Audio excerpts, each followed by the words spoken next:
Stop பண்ணுங்கள். திருப்பி அதே மாதிரி பண்ணுங்கள். வைப்பில் ஷோஸை வெயிட் பண்ணணும். நீங்கள் கொடுங்க. கொடுங்க. போதா? ஸ்டாப் பண்ணுங்க. இந்த மாதிரி ஒரு டைம் பண்ண தான் அந்த மேடு பள்ளம் எல்லாம் அழகாக ஏறி போகும். வண்டி ஆஃப் ஆகுது. நீங்கள் கிளச் சப்போர்ட்டில் இந்த நைஸ் ரோடுக்கு மட்டும் தான் யூஸ் ஆகும். மற்றபடி அந்த இடத்துல யூஸ் ஆகுது. இப்போ ஃபஸ்ட்டு கீழே போட்டு அப்படியே வெளியே போயிடலாம். இது எதுக்கு யூஸ் ஆகும் முன்னாடி சொன்னேன் இல்லையா? டிராஃபிக்கு இதே தான். மேடு இந்த ஃப்ரிட்ஜில் இப்போ டிராஃபிக் ஆகிடுச்சு மேடம். இப்போ மேடு ஏறிட்டுருங்க. போகலாம், போய்கிட்டே பேசலாம். பிரேக்கில் கால் எடுத்துங்க, போய்கிட்டே பேசலாம். இப்போ ஃப்ரிட்ஜில் டிராஃபிக் ஆகி போச்சு மேடம். அப்போ வண்டி இன்ச்சு பை தான் போகும்.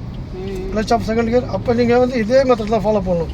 பட் அப்போ வந்து பார்த்தீங்கன்னா 5 மீட்டருக்கு முன்னாடி உங்களுக்கு பின்னாடி காரு கம்பல்சரி நிற்கும்.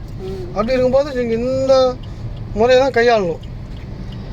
பின்னாடி போகக்கூடாது, முன்னாடி போகணும். முன்னாடி போகிற வண்டிகளுக்கு பின்னாடி போகிறதுக்கு பார்த்துட்டு இந்த டவுனில் வந்து முன்னாடி போகக்கூடாது.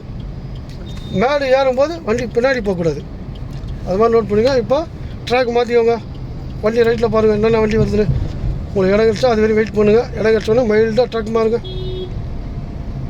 போகலாம், அப்படியே போங்க. அவ்வளோதான், போகலாம்.